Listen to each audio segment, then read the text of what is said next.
welcome to another episode of Gary's Garage, episode 1. Today we're going to be looking at the BMW X3M.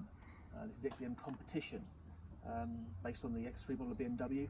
I've never personally liked the X3. I can't put my hand on it exactly where, but there's something to do with the design. If you've seen a normal X3, not the M version, there's something wrong with the design. I think it's something in this upward sloping rear window, or the bonnet slopes down. They look a bit dwarfy, but the X3M, I think, a much more powerful looking vehicle. The big gaping lower balance at the front there, big intakes for the radiator and the brakes, etc. Side skirts along the bottom, large spoiler up there, nicely shaped spoiler on top of the roof line there, the lower balance, and of course the signature 4 tailpipes of BMW M Division. And I'm pleased to say you can get a shot inside, and those are real tailpipes. They're not this artificial thing you see a lot of Audis and Mercedes nowadays of the sort of plastic trim around the outside of a very small tailpipe. So a little bit about the car, the review. I've had this car now for about a year, so we'll do a little bit about how it drives and some of my favourite features, some of the bits I don't like about it as well. We'll start with the outside. So Doynton grey, nice colour I think, nice silver colour. It's got a grey leather interior as well inside.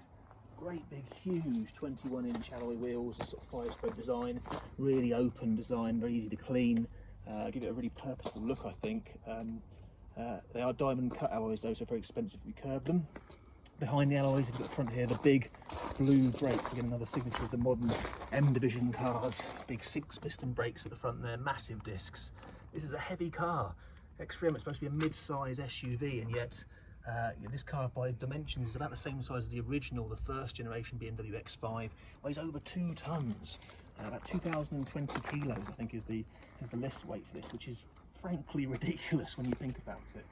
Great big heavy vehicle, and even with the formidable power of this is the 3-litre twin turbo S58 straight 6 engine, 510 horsepower, 440 foot-pound of torque. But even with that torque, performance quick, adequate. Certainly once it gets up in its stride, good, but quite slowed down, quite a lot of turbo lag, a little bit sluggish off the mark. So in the car, a few useful features to mark out. We've got the sensitive cameras for the kind of top-down bird's eye view camera for the parking sensors. We've got this frankly ridiculous black plastic vent, which is completely non-functional. It doesn't serve any purpose at all other than decoration, which is rather frustrating. Coming around to the front, sensible grille. As you've seen the most recent BMW X3, it's got this huge fat grille that runs almost top to the bottom of the car that looks absolutely awful. This car grille is big, but I think it looks nicely proportioned on this vehicle, so looks a little bit better. Going back down to the back of the car, I've mentioned the tailpipes already, and that's why we've also got just some nice little features. You've got the BMW logo etched in here into the light. That's quite nice. Just a little detail I noticed only the other day when I was giving it a clean. And on top, the characteristic shark fin aerial for the entertainment system. Another one of my gripes, I'm not sure if you can make this out here, but I'm pretty convinced this badge isn't on straight. Maybe it is, maybe it's just the lines of the rest of the bumper, etc. But it just doesn't look straight to me, and it really quite annoys me. But that's maybe just a design feature given the lines of the boot there. Let's have a quick look inside. So we'll pop the rear deck. Quite a nice big boot, plenty of space in there. Nice little luggage compartment underneath. Quite a lot of space in there as well, actually. No spare wheel with this. You get like a puncher repair kit, so quite a lot of room there in the back in terms of that lower storage area. And those who remember back in the day, do you remember was it McPhee or McPherson or something? The locking wheel nut keys that looked a bit like a clover wheel, clover leaf, sorry. You got those for the locking wheel nuts. They come as a BMW part now. Reminds me of the Halfords days when you tuned your Fiesta or your Corsa. You buy those locking wheel nuts for your fancy alloy wheels. And let's wander around. We'll go inside the car now quickly.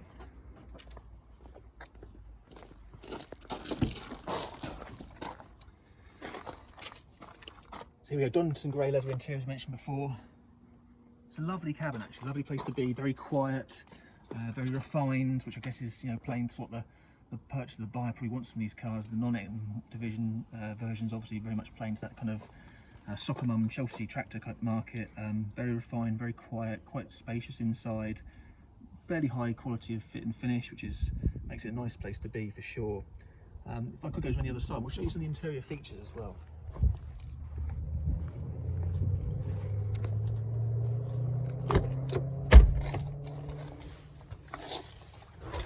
So here we are in the cabin. This particular model is pretty well spec'd up. It's got quite a lot of the optional extras. We'll go through some of those now.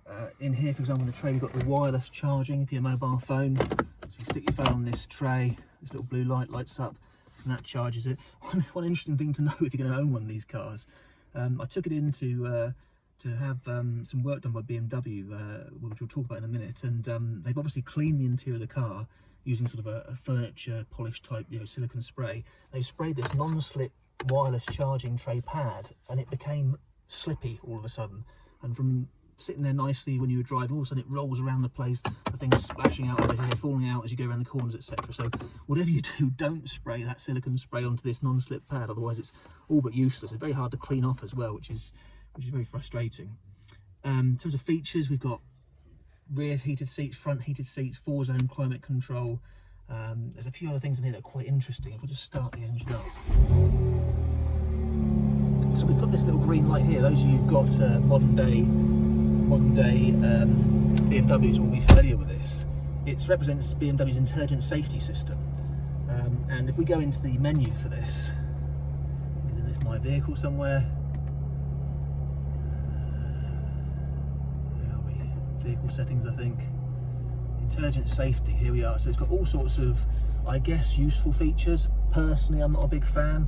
But there are some useful features here. We've got collision warning, so that flashes a big sort of picture of a car in red in front of the heads-up display, which we'll talk about in a minute. If someone pulls out across the front of you, or you think you're closing on someone very fast, not enough time to brake. You've got lane departure warnings. That tells you if you're crossing the white lane in the motorway without your indicators on. You can have steering intervention with that, so the steering will either vibrate or actually try and steer back to stop you from steering out of the lane. Same thing with a warning system rather than just a departure system. Side collision, so if they see a pedestrian or someone come across the front of you, it'll beep at you and flash. Give way warning, so it sees a give way sign using the cameras at the front to sense the road signs. It'll tell you there's a give way coming up. So there's a few different sensors there. Some more bits. You've got the steering wheel vibration I mentioned. The steering wheel vibrates if you're wandering out of the lane on the motorway. Speed limit assist, so that using the cameras. Recognises what the speed limit is for the road, puts it up into your heads-up display in a little picture here, and again we'll sort of flash that at you if you want that on. Speed warning, you can set a speed that says I don't want to go over, say, 75 miles an hour on the motorway, and if you get close to that it'll beep at you. And this one, attentiveness assistant, which is based on, I think there's a camera up here that looks at your blink rate, and if your blink rate slows, it starts to think you're getting tired, and then it'll beep at you and vibrate the steering wheel. So some interesting features there. I have to say I have most of them turned off. The ones I think the most useful are the crossing warning. If you're edging up to a give way and someone comes sort of around the corner, you're not expecting it, so just flashes and beeps you, that's quite useful. But the rest of it, personally, not a fan of the vibrating steering wheel, etc. Other features that are quite useful, again, those of you who've got modern BMWs, you may have seen this in your vehicle before, which is the, if I can find it, where are we? Technology in action it's called, there we go. So this gives you a few different displays. So you've got a display here trying to show the battery being charged or the engine running. This isn't a hybrid, so that's not particularly useful, but it's got some other ones. X-Drive status, this is a 4-wheel drive. Those got the X-Drive, the 4-wheel drive version, which gives incredible traction, almost no wheel spin in any circumstances since I've had the car for sure. And that will tell you how much power is going to front and rear wheels, which direction you're heading in, and things like the gradient of the car if you're doing off-roading, etc. And the one I like best is the sports displays, which gives you a power and a torque meter as you're driving along, and you can see how much power and torque you're using. And again, very interesting. We forget nowadays just how torquey these engines are from particularly low revs. You put your foot down hard, hardly any power generated, but the torque, very large amounts of torque quite straight away. So that's quite nice. Coming to the steering wheel here, we've got radar guided cruise control. We've got the lane departure one we were talking about. We've got the heated steering wheel and the M buttons, these red M buttons, which are a nice touch, along with the red starter button as well. And with these M buttons, you can program how you want the car to kind of operate in terms of the suspension stiffness, the weight of the steering, and the throttle response. You can also program in the traction control, whether you want the traction control to be on or off, or sort of halfway in between. So that's quite nice. rather than fanning around. You can just very quickly flick it into that mode. Quite nice if you're driving perhaps a long road, maybe on the motorway dual carriageway, you come off onto a nice bendy, windy piece of road, hit that button, straight in the mode you want, and all of a sudden the car's a lot sharper. Again, those of you who've got modern BMWs, I don't know why they do it, I guess it's a fuel economy thing, but you start the car up, it always starts in this really, really lazy throttle mode. You need to press probably 50% of the throttle pedal to get any kind of motion out of the car. Very, very lazy. So I always turn that up a couple of notches straight away, so you immediately get a bit more response. And for some of my friends who've sort of driven this car in that lazy mode, they're not very impressed, frankly. But as soon as you get it up on its toes in that much tauter kind of mode, it's then quite quick, quite responsive. One lovely thing on here, which is the heads-up display, which if I can just take the camera here from my colleague, I should better show that. So let's see, I think you can just about see it. So around about here, you see there's a 30-mile-an-hour sign and a picture of our speed. It's quite hard to see that car in front of us, but if I change that by pressing these N buttons here, if I press the N button, in terms of you hear that exhaust change. I'll try to do that again. Quieter, louder. You can now see you've got this speedo come up on the, or the tachometer for the revs to come up on the display here. And what's particularly interesting about this is the shape of it. I'd never really understood why it was this funny shape, this kind of, I guess it's the inverted L type shape. It sort of goes up slightly and just you get to about 2,500, 3,000 RPM and it goes sort of horizontal or straight across from left to right. And I think I've worked it out. The reason for this is the car is heavily turbocharged and there's pretty much no power, no response at all below about 2,500 RPM. It's very sluggish. But as soon as you get to 2,500 RPM, just at that kind of inflection point of the curve, and all of a sudden the power kicks in, the torque kicks in, and it's much more responsive. So as a little kind of visual indicator, you want to get those revs up high, up above that 2,500 RPM point. If I just rev it now quickly, there we go, just about there. That's the point you're trying to get to get the power to come in. Sounds quite good, I think. Straight 6 engine. No artificial limiter on this one either, so you can go all the way up 4,000 or 5,000 RPM. Again, you see those dials working as we rev. So yeah, that's quite a nice feature. Certainly something that confused me at first, but it's a nice feature to have for sure. Other things in here, let's think what else there is to show. Let's have a quick look outside and we'll go to the engine bay and then we'll talk about some of the issues I've had since I've had the car and kind of reliability. So let's go and have a look at that. One thing I certainly got stumped by was back in the old days, you pull the bonnet release mechanism, the bonnet would come up and there'd be a little catch underneath the bonnet for you to release the bonnet up. That's not how it works nowadays. Nowadays you reach into the lever, you pull once, it pops the hood, and you pull a second time, that releases the catches. That really stumped me for the first time I tried to lift the bonnet on this, just to kind of check the oil level. You see there's no catch at all, it goes straight up. So there's the engine, not a lot to look at nowadays, big plastic cover, very typical of modern engines of most of the major manufacturers. You've got the twin air inlets there, you can just about see the turbos just nested down behind the back of the engine down the side there. One thing I guess I would say is for a big 4x4 car, it's not quite front mid-engine, but yeah, the front of the engine there is only just past the front axle line, so they have done a good job in trying to shove the engine away to the engine back just to get a bit more handling prowess, I guess, and it gives you this big sort of air dam at the front for the radiator, and I'm imagining as well modern pedestrian crash regulations in various markets. A few different kind of braces across the engine here, give it a bit more structural rigidity and stiffness, help sharpen up that front end. But yeah, not a great deal to see in the engine. In terms of reliability on this car, I've had it for, I think it's just about, been on board 18 months I suppose, done about 8,000 miles. In that time, no major issues. I mean, it's been in for a first oil service, 10,000 miles, been in for the second, that's the running in service, been in for the second normal oil service just recently, in the last 500 miles in fact. Cost of those, I think about £400 each, and not cheap considering all you're really doing is changing the oil and filter. If you look online, you can do it yourself, but it's very complicated. Lots of bits of plastic trim and paddle to remove to get to the oil filter. Things that are not routine maintenance, well, going up the tyres, 8,000 miles, and the fronts are still okay. They've probably got 3 or 4 mil left. The rear's 2 mil maybe. It has got a rear bias four-wheel drive system in this, and although I haven't really hooned it around, I certainly haven't been having the traction control off and sort of spinning up the wheels a lot. It has eaten the tyres a little bit. And then a few little things that you wouldn't expect of an expensive car. I mean, this car, RRP, I think when I bought it, £81,000 was the recommended retail price.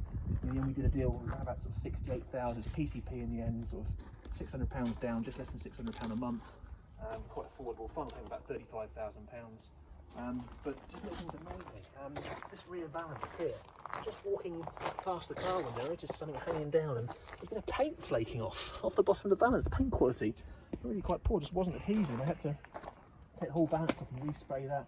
They then put that valance back on, and even then the fit here, I don't know, maybe it's just me, but that just doesn't look like it quite fits, as if it hasn't quite been pushed back into the bumper correctly. Again, just, you know, little things, a bit annoying on a car of this price.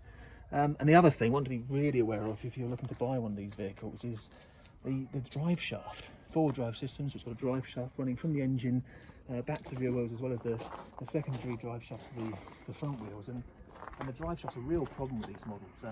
Speaking to the BMW technicians, I had a knocking noise in sort of the boot area. It sounded like it was something knocking around in that lower luggage sort of tray in the boot. Nothing in there. Went back to the BMW garage and they sort of nodded, and I spoke to technicians and they said this is a common failure where the rear drive shaft meets the rear diff. It's one of the sort of bearing clamp things keeps failing, and they reckon it'll replace about 40% of the BMW X3Ms in the UK. Replace that part. So if you are going to buy one, make sure either it's either in warranty, or you make sure that it's already had that work done already.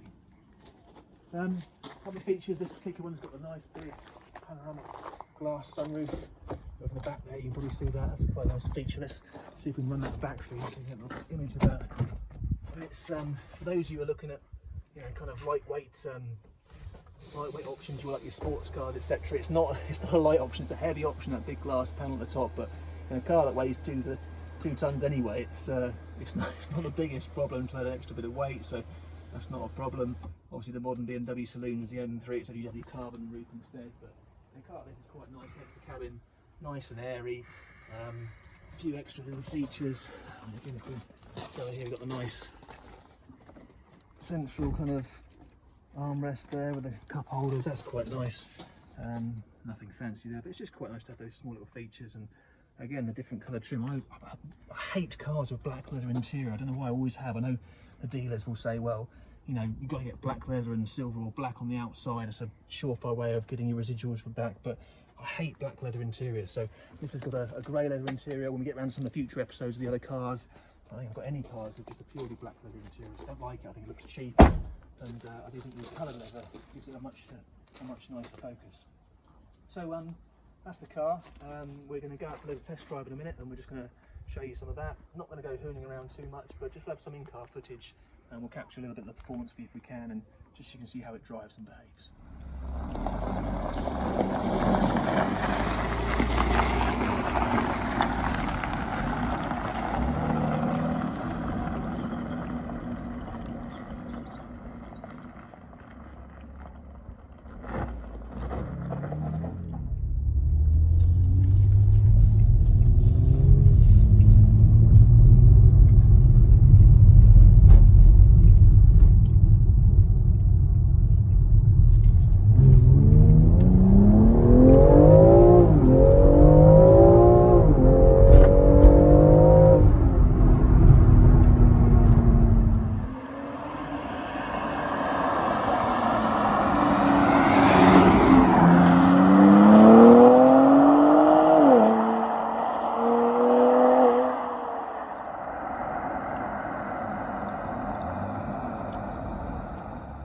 One other thing I forgot to mention earlier, another little feature which I quite like, is the automatic climate control. So, like most of the car systems of these cars nowadays, you set the temperature here, dual zone, so you can change a different one for the passenger if you like, and the car will automatically hold that temperature. So it'll heat up or cool down to that temperature and hold it there using the air conditioning and the heating. But a big bugbear of mine is you jump in the car, maybe it's a hot day, you want it set at 18, the cabin's 25, you set it at 18, and all of a sudden the blowers come on maximum speed, the aircon's on maximum, trying to get it down to 18 degrees. And that's great, but if you're trying to listen to the radio or you're on the phone or something, yeah, it's really noisy. Whereas the nice feature on this is you can set the temperature, 17, 18 degrees for example, setting that up, and then you can turn the fan speed up or down.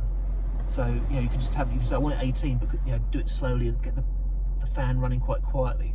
I really like that feature. It's a real bugbear of mine. It really annoys me quite a lot.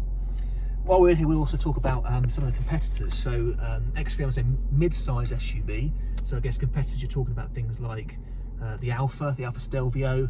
There's the Cloverleaf model, isn't there? The Quadrifoglio, 500 horsepower again from a turbocharged V6, the Ferrari-based V6. A little bit cheaper list price, but for what I found in terms of the finance deals and the real price you're paying from the dealer, a bit more expensive. So that depends on what you want there. Interior fit and finish of the Alfa, not up to standards competitors, I don't think. You can get some racing sort of carbon fibre backed lightweight seats, and that they're very nice, but otherwise a bit plasticky in there. Jaguar F-Pace SVR, gawky looking car, if I'm honest. Not a great looking car, very sort of bulbous in a few different places, but it has got the wonderful 5-litre supercharged V8 engine, 550 horsepower, so more powerful than this, and I think something like 500 foot-pounds of torque, so torquier as well. Both share the same ZF 8-speed gearbox, which is, you know, ubiquitous nowadays in the German sort of performance car sector.